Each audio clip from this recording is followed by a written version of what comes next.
Na mtazamaji, karibu kwenye jukwaa la KTN tunapoingia kwenye swala nyeti. Jioni ya leo tunajadili swala la dhuluma za polisi.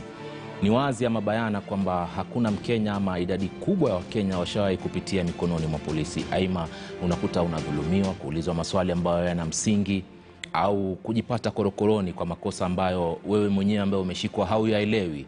Na ndio tafahamu kuna wale ambao wanashikwa kwa makosa ambayo yanafahamika kama umekwenda kinyume na sheria.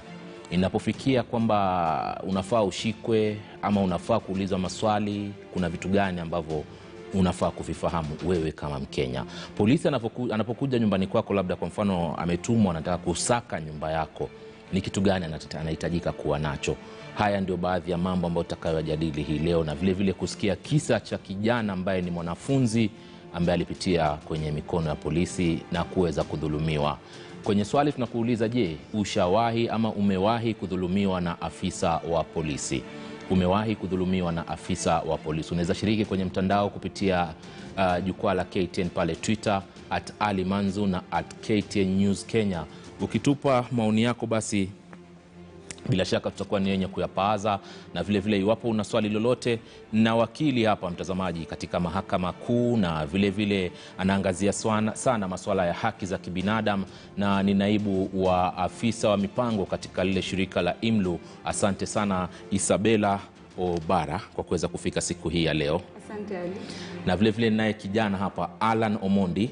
Karibu sana katika studio zetu. Alan, wewe ni mwanafunzi ambaye unangoja saizi kwenda kugraduate. Ndio. Karibu sana katika studio. Asante Ali. Nitaanza na Isabella. Kenya tuko wapi katika, ama tuseme utafiti unasema nini, au hata kama ni utafiti wenu pale IMLU, mumetuweka wapi taifa la Kenya katika masuala ya dhulma za polisi? Asante sana Ali. Kwanza kwako na hilo swali inadhibitisha kwamba wanahabari wana kiu na wanataka kujua ni nini inaendelea. Ndio. Kwa sababu tunaona wanahabari wengine wanaweka hii hewani, wanaweka vitu vingine hewani, lakini tukipata kuulizwa maswali kama haya, sisi kama experts tunawapea majibu ambayo yana background. Tuko na numbers, tuko na cases. Mmoja wa watu ambao wamedhulumiwa ndio huyu hapa.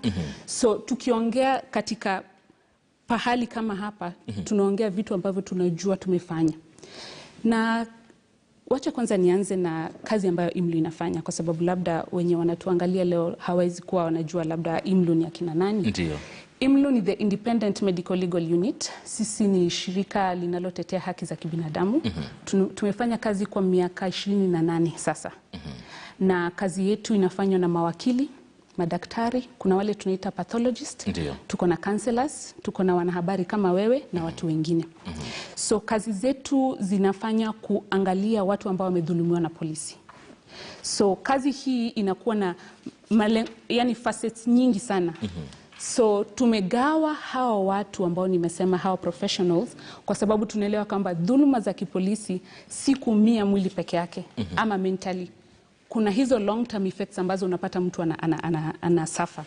So kwa kujibu hivyo, sisi kama Kenya mwaka huu IMLU imeangazia takriban 130 almost 130 cases. Tuko na files ambazo tumechukua na tumefungua. Kesi zote ni dhulma za polisi hizi? Zote ni dhulma za polisi. Na Ali, nitashinda nikikupeleka mbele na nyuma, kwa sababu nataka tuelewane. Tukisema polisi si polisi ambayo labda unaona kwa traffic, ama yule pahali maybe unamuona maybe kotini or anything. Tuko na different facets of the police. Na sisi tukisema ya kwamba ni polisi, nataka pia tuelewane ya kwamba dhulma si polisi peke yake anafanya. Dhulma ambazo tunaongelelea ni ambazo zimetendwa na afisa wa serikali. Na afisa huyu wa serikali si lazima awe polisi. Kama wewe leo Ali umeandikwa na serikali, labda you are an accountant. But ukifanya haya matendo in your official capacity, then hiyo ni dhulma. Nataka tuelewane.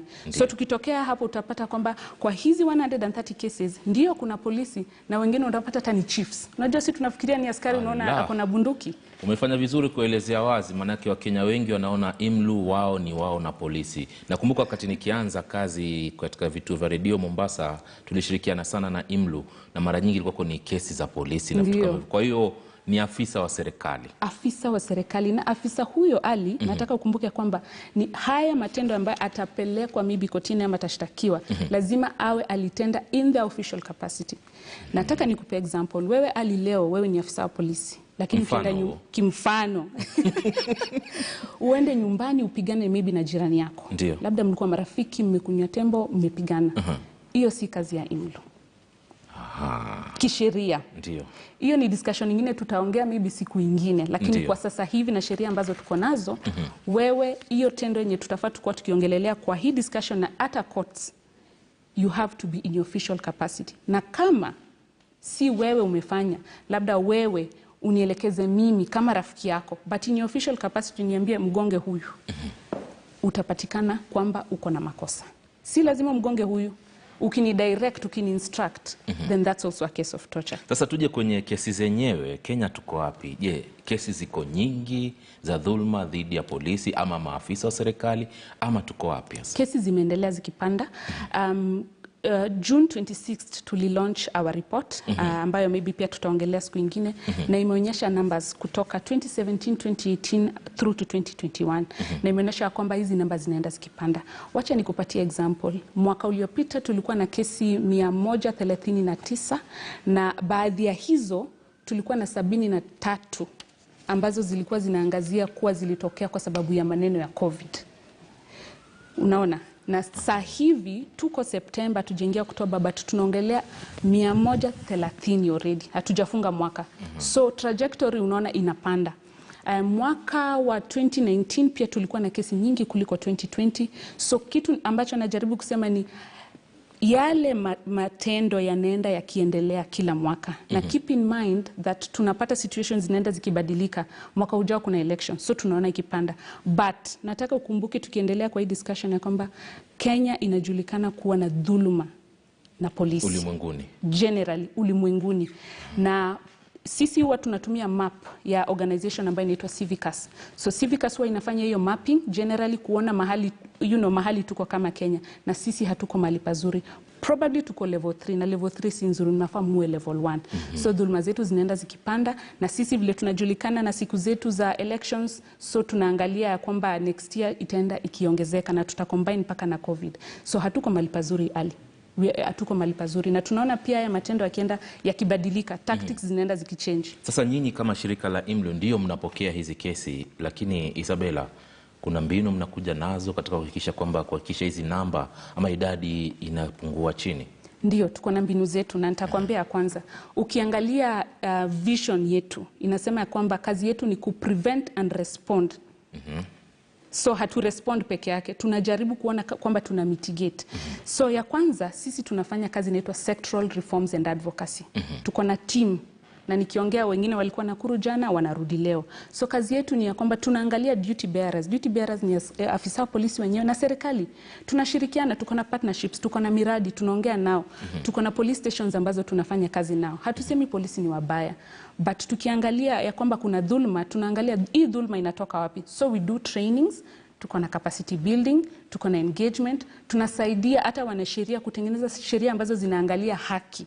So outside of kusema tutakimbia kotini ama tutapeleka mtu hospitalini, tuko na mbinu zetu ambazo ziko under advocacy team zenye tunaangalia kwamba kujua hata huyu duty bearer tukimpeleka kotini, anaelewa ni kwa nini tunampeleka kotini, kwa sababu tumempea ile capacity, tumemtrain na anaelewa hizi sheria.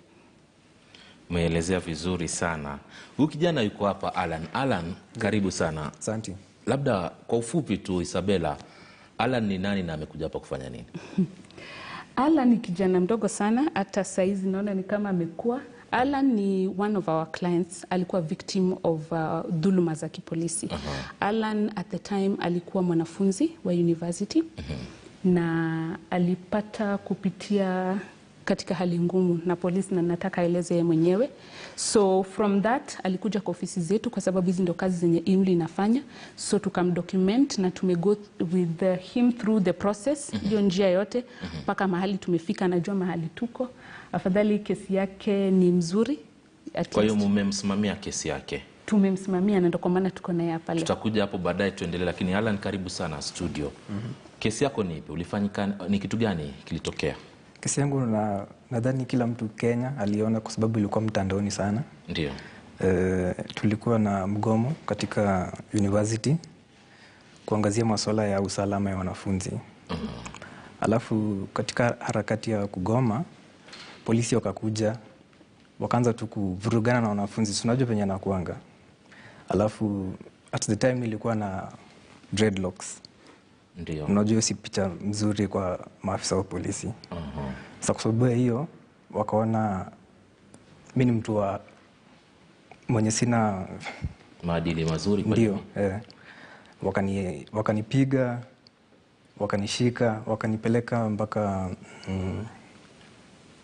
kituo cha polisi ambapo bado dhuluma iliendelea, lakini lazima tu ukae kama you don't give up hata kama dhuluma ni mbaya aje.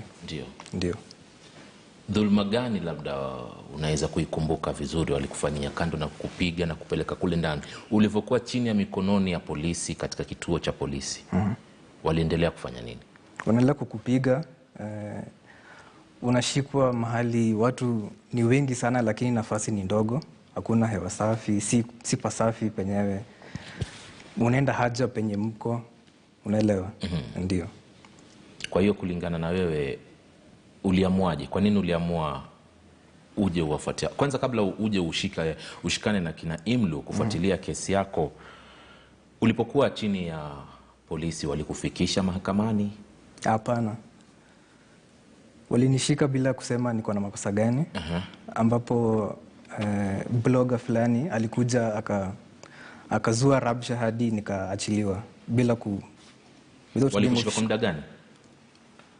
Kama masaa 4-5. Ndio. Alafu ikatokea nini mpaka ukaachiliwa? Yule blogger alikuja akazua rabsha hadi Wakenya, tunajua Twitter kwa mtandaoni tu, watu wakazua rabsha hadi the public outcry ndio ikafanya nikaachiliwa. Ndio.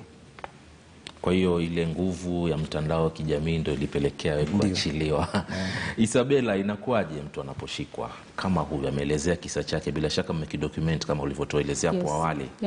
Ni nini kinachofaa kufuatwa wakati mtu kama huyu ameshikwa? Kwanza ujue hajasomewa makosa yake, pili anashikwa kwa muda fulani alafu anaachiliwa. Kitu gani kinafaa kufanyika wakati mtu yuko chini ya mikono ya polisi?